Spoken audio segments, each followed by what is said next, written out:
Hello and welcome back to Rugby Connection. This week we have Finals Rugby from the Premiership, Super Rugby, URC, the last round of the Pacific Fours. But before we get into all of that, got to go back from last week because Ireland named their squad and we've got very big news as well. Joining us this week is Kyle. Kyle, how are you, mate? Good, thanks, Murray. Don't think it's a surprise anymore to have me on. I'm here every week. Gone for a few months, but now I'm back for good. Good bit to talk about for the Ireland squad. I'll try not to go on a rant. Yeah, we'll try and keep it light and breezy. Nothing too shocking, really, from the Ireland team. Andy Farrell stuck with his guns. I know the big one is the scrum halves that Conor Murray's got the nod. Nathan Doak, John Cooney, robbed again. It's a big talking point. Like, I know that's the biggest talking point and was even beforehand. Like, Conor Murray is questionable one for me. I know someone was calling me out on your TikTok page there recently about me having a Conor Murray agenda.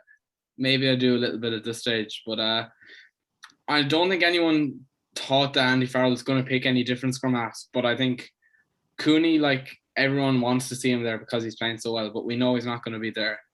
The likes of Doak, you think, right, you know, you've Harry Byrne in there and they're basing it on the fact that he's got so much potential, so they're bringing him. Then you look at Doak, who's just turned 20 and he's in the form, you know, like the form that he's been playing in even while Cooney was injured. Why doesn't he go? Even over Casey, possibly. Like, it's an interesting one. Yeah. And it would have been nice for us to get our prediction because we had our good friend Nathan on the show. But one boy from Rugby Connections through, it's the main one. It's Mac.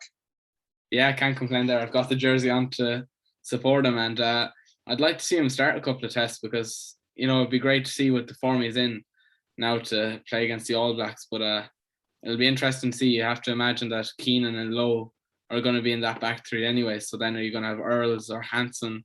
You know, there's even probably a shout there for Jimmy O'Brien at some stage, or possibly Jordan Larmour the way he's been playing. I think Jimmy O'Brien, I could be wrong, but I think Jimmy O'Brien's going to be there purely for the Maori tests, which there's no disrespect because that's still going to be a class game, considering they've brought in the likes of TJ Perenara and Brad Weber.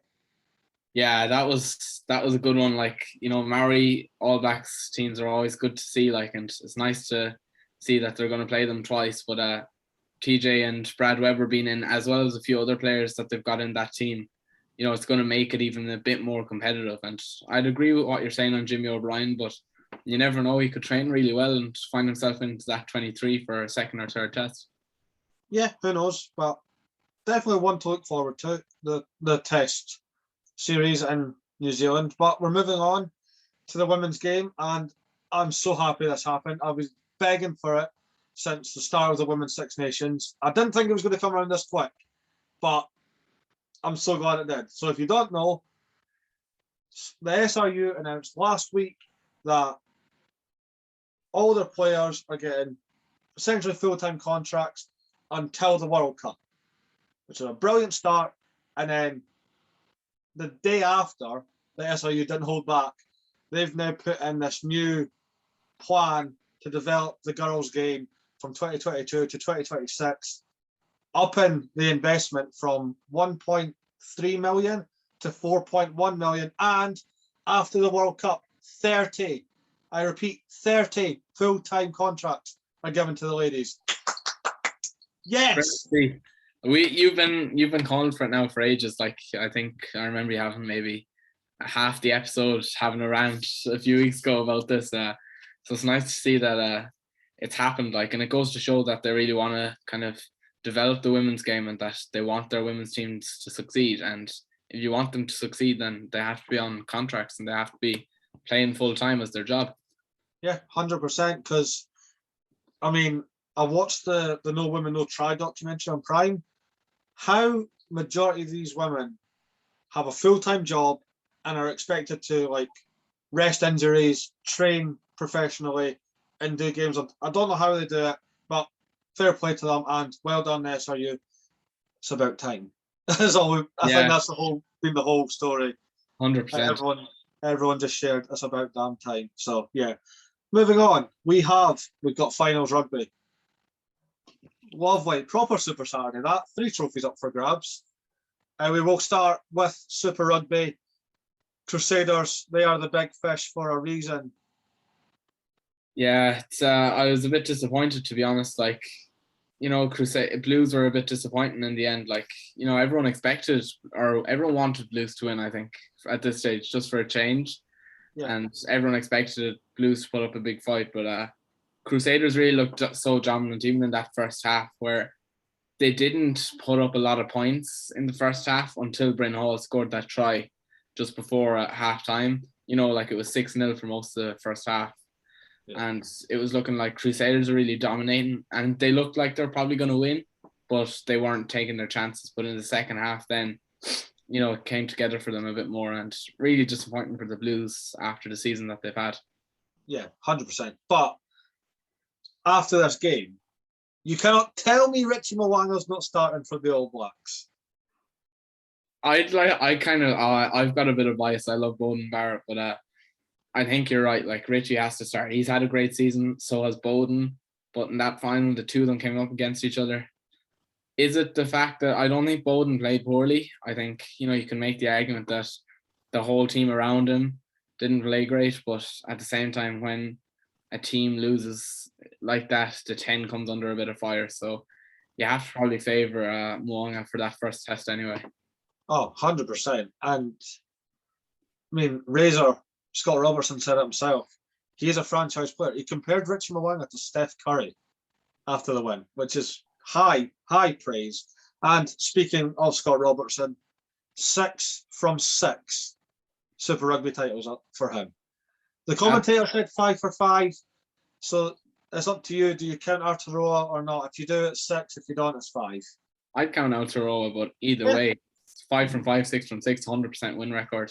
Yeah. So I'd count it, and, you know, you have to favour him for next All Blacks head coach. Yeah. And I mean, just because we all want it, and we did get it, we got a dance break from Razor. And everyone wants to see that more.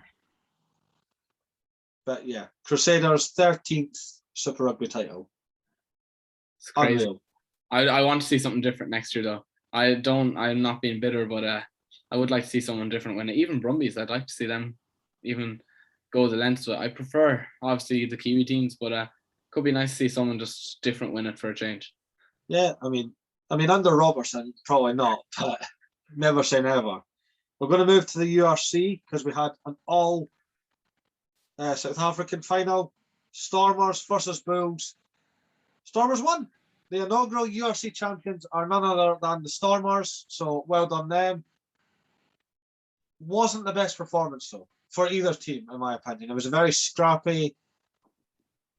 Nobody was there to take it for the win, if that makes sense. Yeah, I think you're right. I thought it was a good game. Like, Dean Fourie stood out to me, got man of the match, and I looked it up after. He's nearly 36.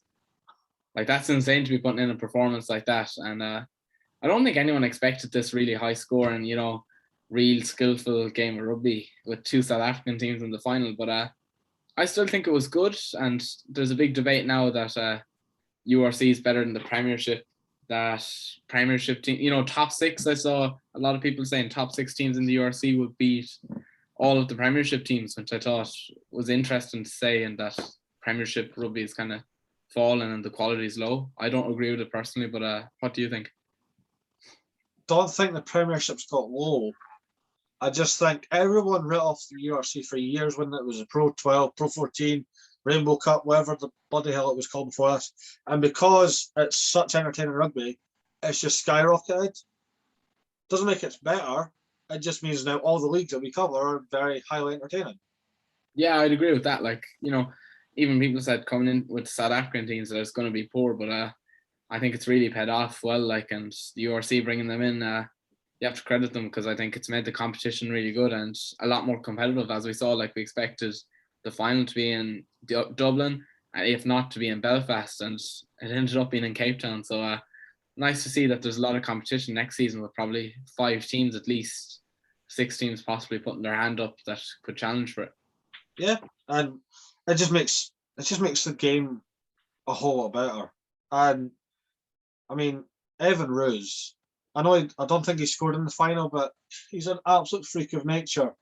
He's like Sam Simmons a couple of seasons ago. Like, the form he's in, and I think he deserves a start for South Africa now. Like, I think he has to start really Oh yeah, with how he's played. 100%. And South African fans, if you're listening, if you were worried about who's going to replace Dwan Vermaelen, you've got him. It's Evan Roos. Because oh my days. But we now go to the Premiership, where a fairy tale came true for one man. But before we mention him, Leicester Tigers back to the top of the mountain after 10 years away. Yeah, it was 2013 last time they've won the Premiership, and 2 years ago they finished 11th in the Premiership, and now they've won it. Yeah. Last season, obviously, losing out to Montpellier in the Challenge Cup, wasn't it? Yeah. And now they've won this, and it's really good to see. Like, I think I was happy for them that Saracens didn't win it in the end, and George Ford going off injured. Like, everyone wanted to see that Ford-Farrell battle in the final.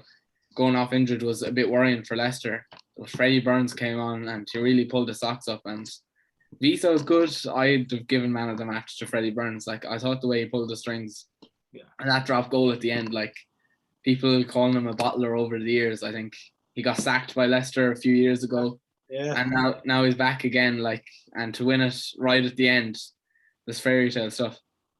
I love the mentality he had as well. He wanted to celebrate with the boys, but there was still 30 seconds left on the clock. Yeah. Get back. He found them to keep their head, like. Brilliant. And getting the Youngs brothers to lift the trophy. Beautiful, beautiful moment.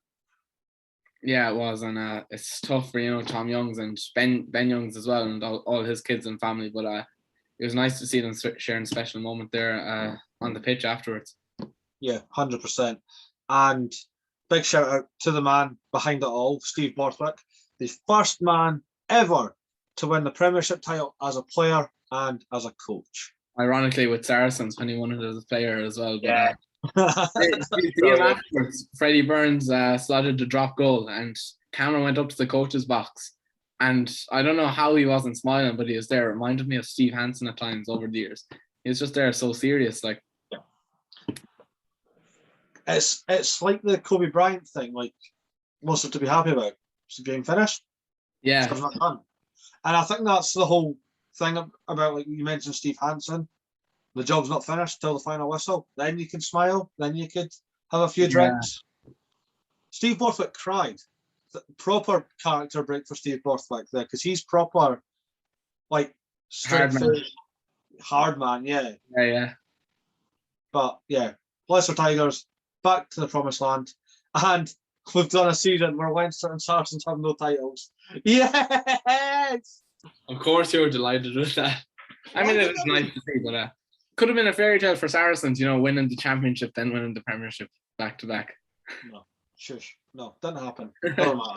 No, they did do well. They did deserve to get into the final. They had played good rugby. But yeah, I just think we all wanted Leicester to win it. Yeah. For the most part. And when it was like, when your team that you support is like officially out of the running, you then want like the team that's been top of the table all year to win it. Yeah. But yeah, well done, Leicester Tigers. Hopefully this is just the start and they could become a proper powerhouse once again. Yeah, it's interesting. I'm just looking there like at their stats over the season, and it is crazy. Like, they lost only 4 games throughout the season, and they went unbeaten for so many months as well. I think that they have the potential to do it. Like, you look at the players, the coaches that they have. Sinfield has done a great job with their defense. Like, their defensive stats came up on BT Sport over the weekend, and I was amazed with it. Like, they've conceded by far like the least tries in the competition by 20, I think, was the difference between them and, we'll say, second place. So I think they have the potential to do it, but they probably still have a bit to go, I think. Yeah, no, that's fair. That's very fair. But I also thought, like, even it goes to show in the final between Leinster and La Rochelle, it was close, but the team that scored the most tries, with La Rochelle being 3-0, won the game. And again, with Leicester scoring the most tries by, was it 2-0? Or... No. Oh, no, yeah, 2-1, yeah. Yeah, 2-0. Charleston scored. Yeah, that's what I'm saying. 2-0. Yeah, 2-0. So I think it goes to show that, like, in a final, even, they always say kick your points, always kick them when they're on offer, but it goes to show you need to score tries to win a game. Yeah, no, that's fair. And yeah, I don't really have much more to say on a brilliant Premiership final. Some people said it was a poor final. A lot of the ball spent a lot of its time in the air. I'm like, yeah, but that's just teams testing each other out and who's going I to thought make it the was first brilliant. mistake. I like to see that, though. It's rugby football. Yeah, it's meant I to be. enjoyed it. But we've got a score fest now over in the Pacific 4. Black Ferns put 50 on the USA Eagles. Unreal. And Letty Iga with 3 tries. She's an absolute unit. Pace merchant, powerful, agile. Oh, beautiful. I think, like I was looking there, like New Zealand bet Australia by 13 points. USA bet Australia, and then New Zealand bet USA by 44 points.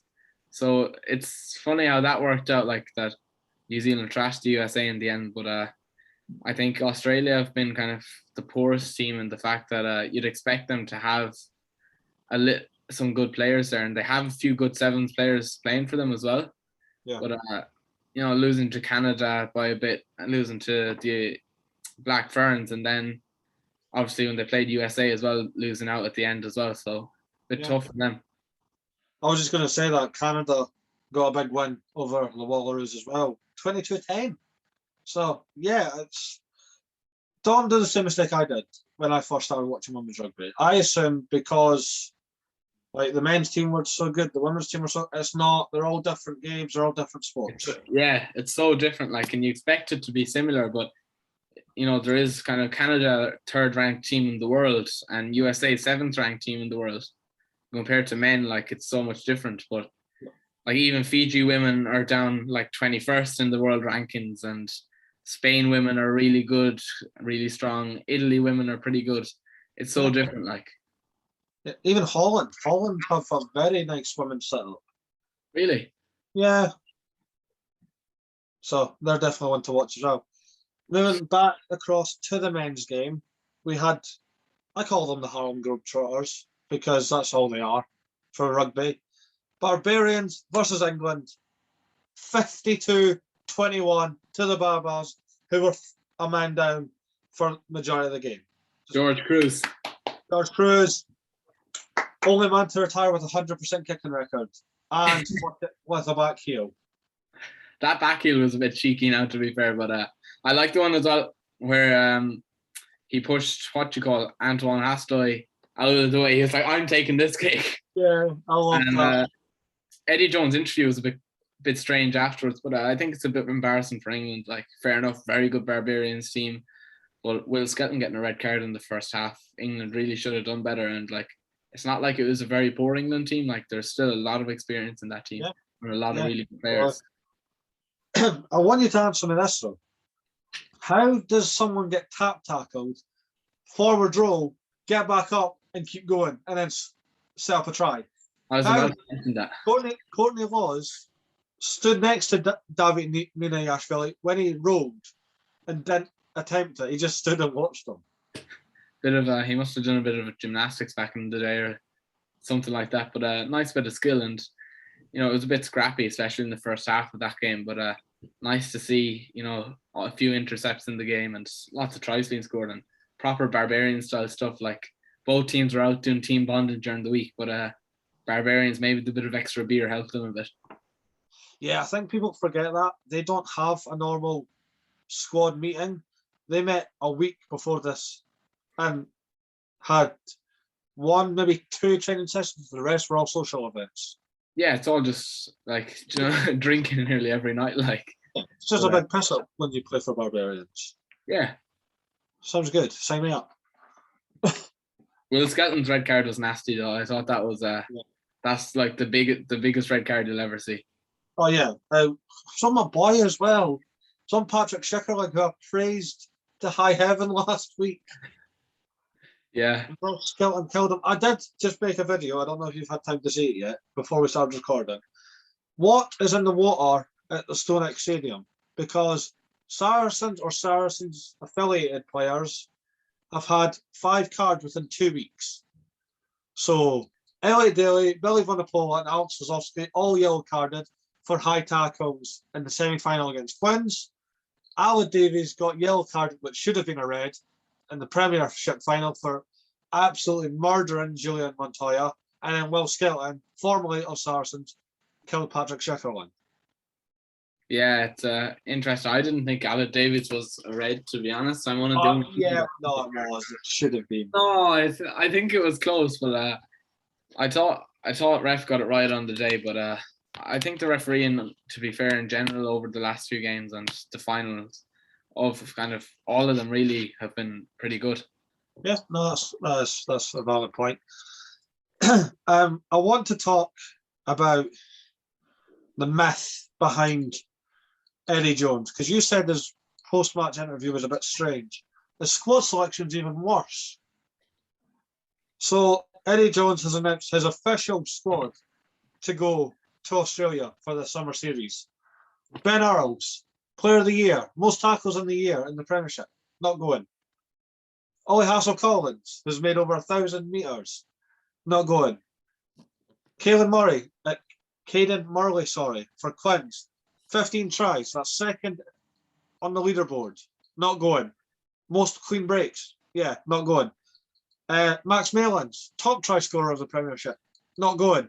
Alex Mitchell, probably the most informed scrum half behind Danny Kerr, not going. It's crazy. There's some crazy calls there, like Alex Mitchell, who's been on the radar for the last 2 years, playing really well. He's not getting a shout. The biggest ones for me are Ben Earl and Max Malins, and Ben Earl especially. Like, didn't he get Player of the Season? Yeah, I just said that. Player of the Year. Player of the Year, yeah, and then he's not going. Like, that's questionable. I don't think Eddie. I've never thought Eddie favoured him, or liked him that much. But surely he has to go, like, with the caliber of player he is. And imagine there you're Ben Earl after having such a good season, and then not getting picked. It must be so disheartening. But find the loophole. I'm so happy Danny Kerr is going though. Oh yeah, 100%. Danny Kerr deserves it. I mean, there is players out with injury. So Alex Donbrandt, George Ford, like you mentioned, Joe Lunchbury, Lewis Liner, Sam Simmons, Kyle Sinclair, Henry Slade, Manitou Lange, Nick Dolly, and Anthony Watson, all unable for selection due to injury. But there's a lot of fresh faces in it. But there's 2 that's standing out because there's a star next to their name.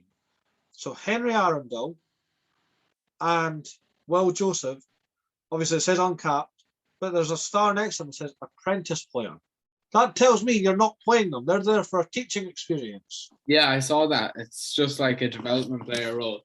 And like, Will Joseph is 19. I think Henry Arundel is the same. Like, it's good for them to get that experience and go, but like, it'd be nice for them to be able to be in with a shout of game time if they're training really well. And we should don't label them as apprentice players. If you really want them there, you want them there. Yeah, it's going to cost, unless it's a thing of maybe cost, or they're not only allowed to name a certain for availability, possibly. I don't know. I mean, Fraser Dingwall, I call him a utility back for Northampton 6. He's in the squad. Great to see. Guy Porter of the Leicester Tigers makes perfect sense. Jack Van Poortveld of Leicester Tigers as well. Brilliant player, young up and comer, but he's not as an apprentice player. He's there to be in with a shout of getting capped. So, and then the forwards just angers me for so many reasons. So Billy and Vunipola are both in the squad. Yay. I think Billy is fair enough. I think he's been in good form, and I rate him as a player, but I think there are better options. With Donbrandt out, I think Donbrandt definitely would have been starting 8, but I think Billy could be another shot now. I mean, Whoopie. I mean, Whoopie. Like, yeah, Billy Vunipola, yeah. But, I mean, Sam Underhill's there. How's he there? Bath have been absolute shit all year.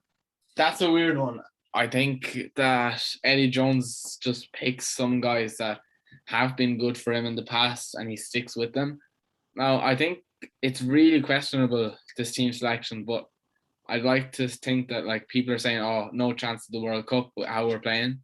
And, Eddie Jones is clueless, which I think it seems that he is, but he could have a master plan behind this all, which I doubt. But like, it's interesting to be fair. But look at South Africa this time before the 2019 World Cup.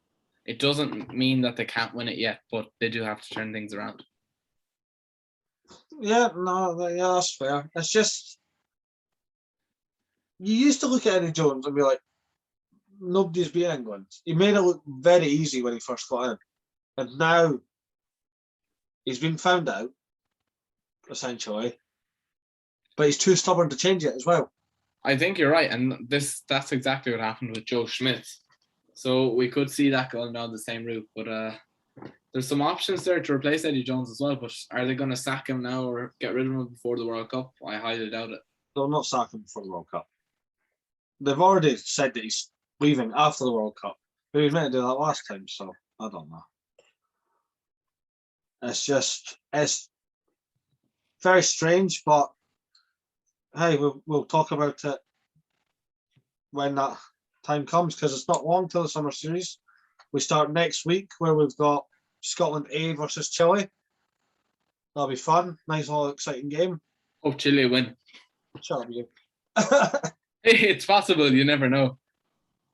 You can never write any team off, especially teams that you've not seen.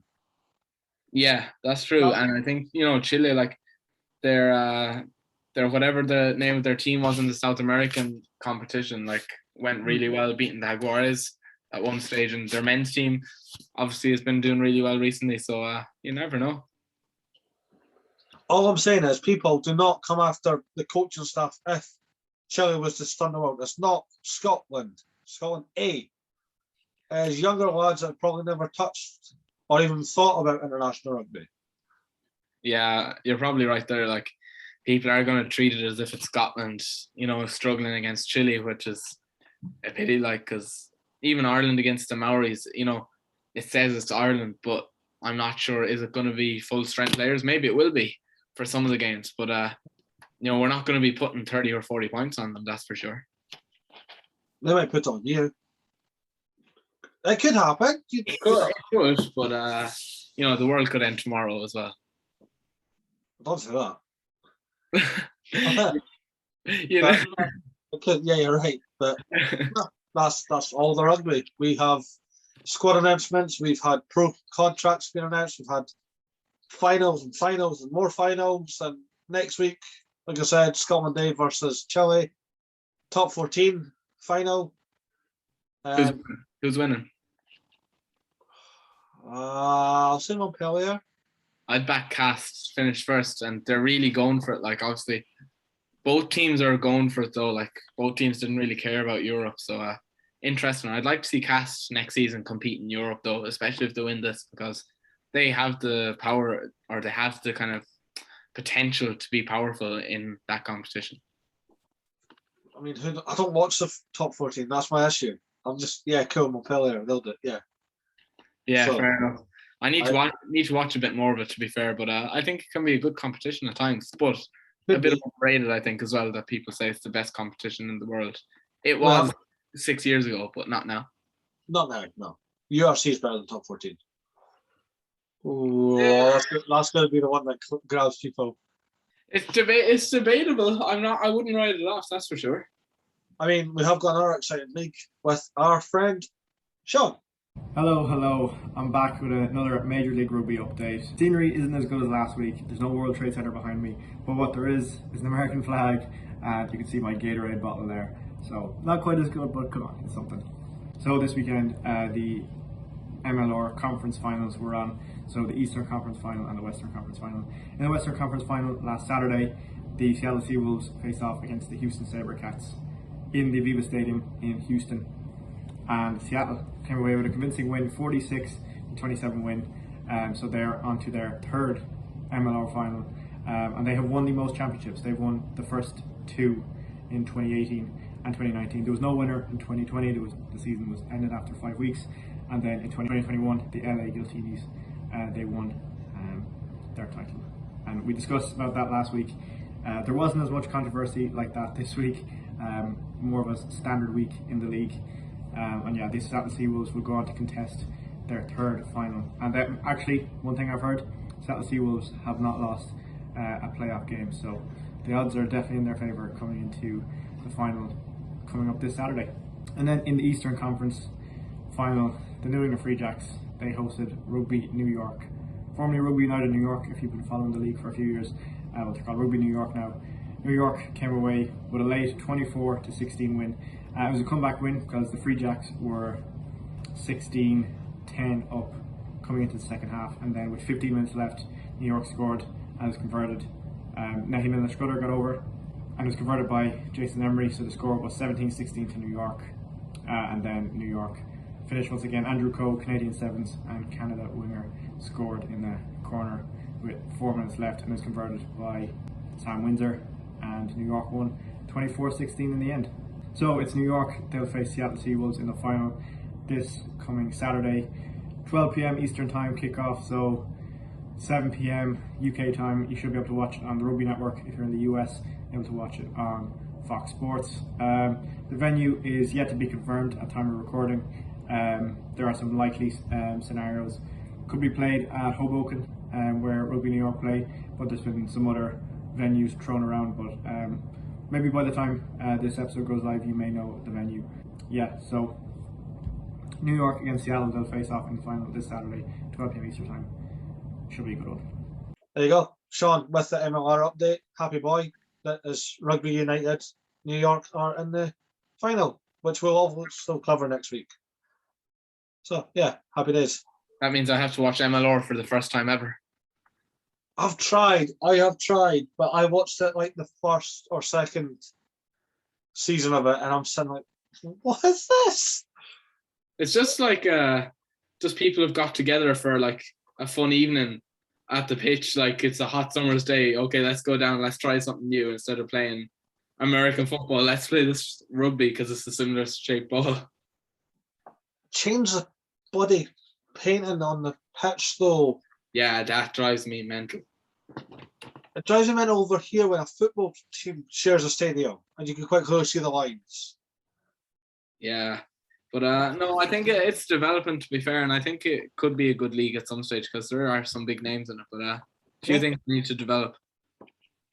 Oh, it's definitely developing, and if you listen to the interview that comes out this weekend, coming with none other than A.J. McGinty, we talk all about the growth of rugby in America. But if you can't wait till then, go and check out our previous Final Whistle interview with Eddie and Tegan Levi, the sisters from Australia. Lovely girls, genuinely good laugh, and they're world champions, well, World Series champions, going for Commonwealth Gold. And you find out all about how Australia works and their weird eating habits. Yeah, there you go, there's one for you. But yeah, I'm going to listen to that now this evening. I'm interested. You'll message me just like, hey, what? Yeah, probably. Like they said it to me, they asked if we eat it, and I was like, who does that? It's definitely kangaroo, isn't it? Yeah. No, what? Do you know people eat kangaroo? It wasn't. No, I'll tell you what it is after. But okay. This has been Rugby Connection podcast. Subscribe to YouTube. Get the notification bell ringing. Go over to Instagram because you can ask our guests questions and they'll go on the show. Follow us on Spotify. Share it. We're now on Twitter as well, so interact with us there as well. We're taking over. Social media moguls as Rugby Connection. Kyle says no. No. Nearly. We'll see. Anyway, we'll see. It only takes one big interview to skyrocket us, and it's coming. Like Mac Hansen from Connacht. Mac Hansen skyrocketed after he spoke to us, so there you go. But yeah, Rugby Connection. Kyle, we will see you next week. Good luck. And we will see you next time.